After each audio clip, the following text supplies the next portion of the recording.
Yo guys, what is up? Max in our Borderlands 4 video, and today the developers dropped their first episode of Beyond the Borderlands, which is a series that they're going to be posting that is insight into the making of Borderlands 4.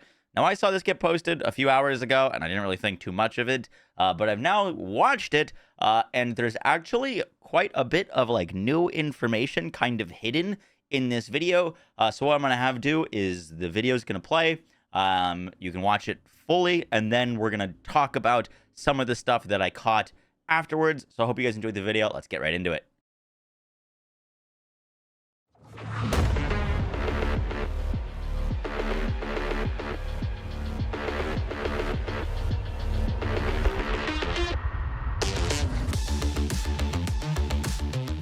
Vault hunters at their core are like treasure hunters, bounty seekers.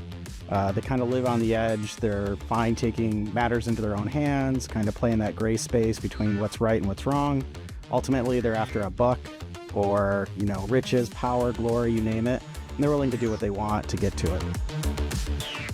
So a vault hunter then is a treasure seeker, but also a vault hunter is someone that embraces the chaos that is the Borderlands and thrives.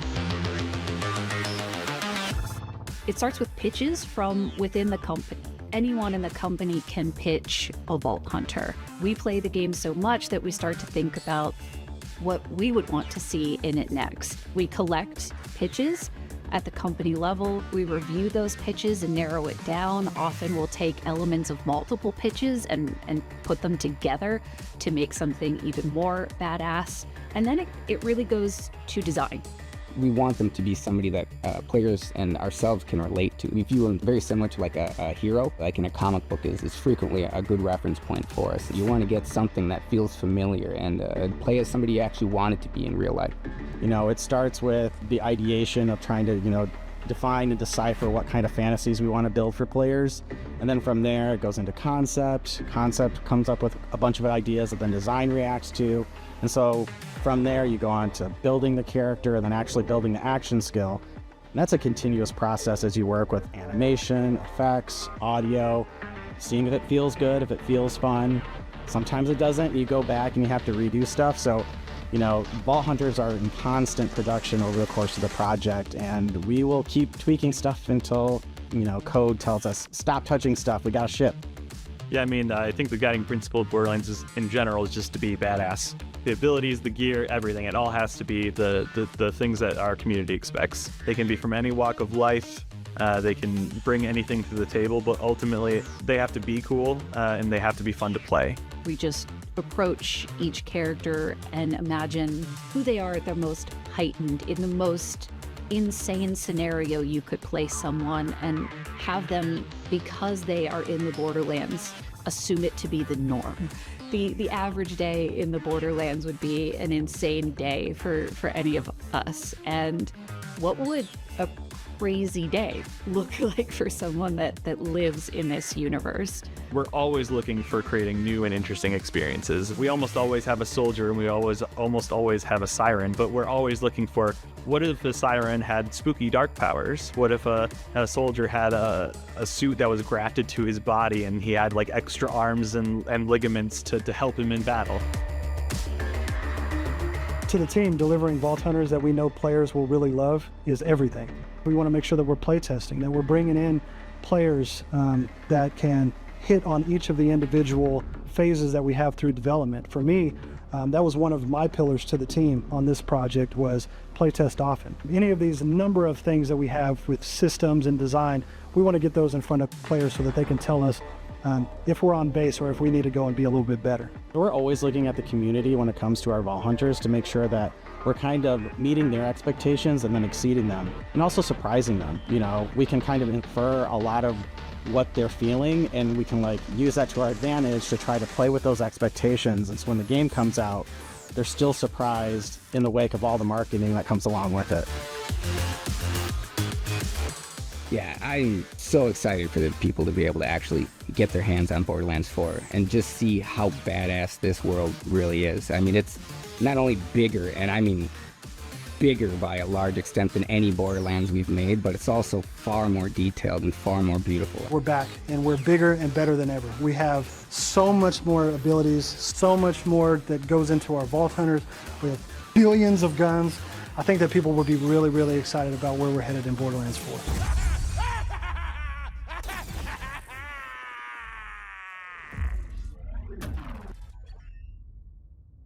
So to start us off, some of the first things to lock in on are we see a fair bit of Amon concept art and actually get a little bit more information about his skills. There's some concept art in the background of all of his different weapons and abilities here. And if we go in, they show this concept art, which looks like some more of the like different melee attacks or like action skills he's going to be able to do, which seems like there's kind of an insane variety. We've got a like kind of this two-handed berserker slam going on here. We've got a like huge blue axe here. We've got a fire punch here. Amon is going to be the like forge knight, and I think he's going to be able to summon tons of different weapons. We've already gotten some info on about how many different weapons he's going to summon. Here we see him just using a fire punch. On the left here, we've seen footage of him holding this like massive shield. I believe that's what this is showing. And then we also know he's going to get like a fire whip, and so I think that's what's connected to his hand here. So just kind of more info on what he's going to be able to do. We also get a little concept art with Amon and the title Dark Paladin, which sounds crazy. I don't know if this is a theme for a skill tree. I don't know if this is his internal name that they were using before they named him Amon, or if this is like a theme for his skill tree, but Dark Paladin sounds really cool. So that's pretty exciting there. But where we get a lot of information is actually from this screen. So some things to break down here. First, we see this skill. I'll read it out if it's hard to read. This is Tempered Lightning in his cybernetic skill tree. Forge Drone skill. When Amon activates his action skill, he spawns a sword forge drone that attacks nearby enemies for a duration, dealing shock melee damage. Activating an action skill while active partially restores the duration of Forge Drone. So, first off, Amon's going to have sword forge drones flying around, and this is just a passive skill. This isn't like an action skill to summon these like sword drones. It's just a passive he's going to pick up, which makes me very curious about what his actual action skills are going to be. But the real kicker here that's kind of insane to me is that these sword forge drones are going to be dealing melee damage.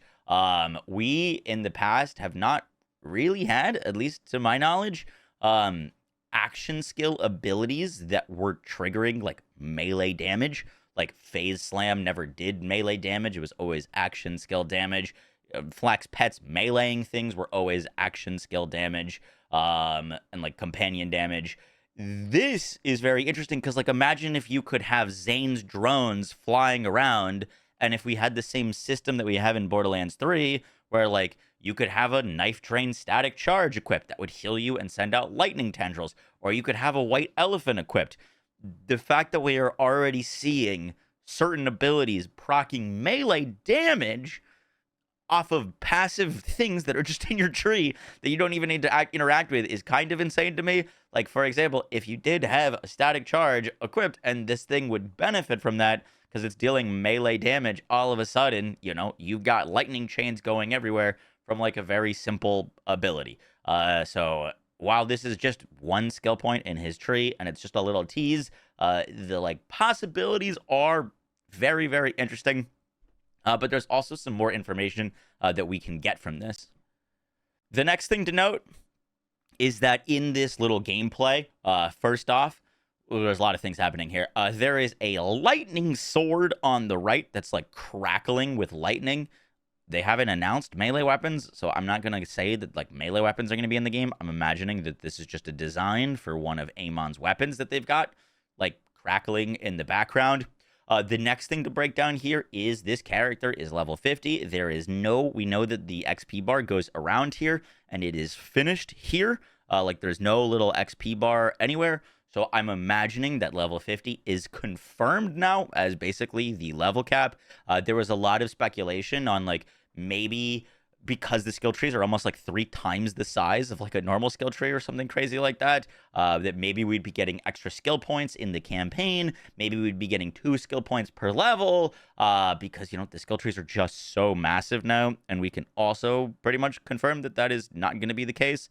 If we go back to this screen, we can see that this character has 0 points invested into this tree, 0 points invested into the red tree, 31 points invested into the cybernetics tree, and 18 skill points still available. 18 plus 31, quick math, is 49. You like start at level 1, so you get your first skill point when you level up. So 49 skill points and a level 50 cap seems very, very likely now, which means that like you're going to have a lot of decisions to make when it comes to your skill tree, because, you know, we're getting the same amount of skill points as we got in Borderlands 2 and the same amount of skill trees we got in skill points as like Borderlands 3, but like, you know, a lot more options to spec into. So, you know, I could definitely see builds that go like full green tree. You fully fill out the green tree. There's going to be builds that maybe don't even hit a capstone and go for multiple in different trees. Should be really, really interesting. The next thing that I don't fully understand, I'd be curious to what your guys' best guesses are, is if we go to the gameplay deep dive that they posted a while ago, there's like an empty slot for an augment here on our siren and a capstone, and then the siren, and then there's like this square or diamond down here that's filled in with an emblem or a symbol. And then if we look at Amon here, we can see that he's got this same empty augment slot, but there's nothing next to his Forge Knight name. Now, this could be a lot of things. A lot of people in chat are speculating that this could be if you have a like set bonus active, and that would be the indicator for like what the set bonus is, because we now have confirmed information that set bonuses are going to be a thing. So that is likely. I don't know what else that would be. The only other thing that that really reminds me of, if you played Borderlands 1, is Borderlands 1 had these like artifact kind of slots that would influence your action skill. And it's kind of like similar in vibe to that. So maybe there's going to be some sort of like artifact slot thingy. But I think it's more likely to be a set bonus. I guess we'll see. I just kind of caught this, but to like emphasize the fact that Amon is considered a paladin in their actual like dev thing, the name for Amon in their dev thing is character underscore paladin, with movement character move player underscore paladin. So it looks like the internal name for Amon is paladin, which is pretty sick. Definitely interesting. The very last thing to mention was we get to see a bit of the UI on Amon and potentially an action skill in action.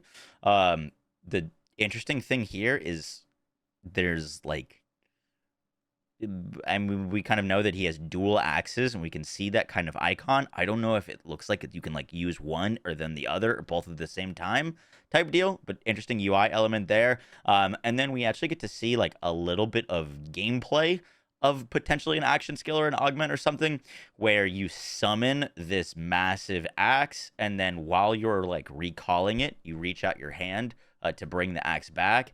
It starts spinning and like spewing out flames, which looks pretty cool. I'd imagine it's going to be kind of like a hammer mechanic, kind of like Clawbringer, where you can throw it out and make it maybe explode and then bring it back, and it'll do damage on its way back to you.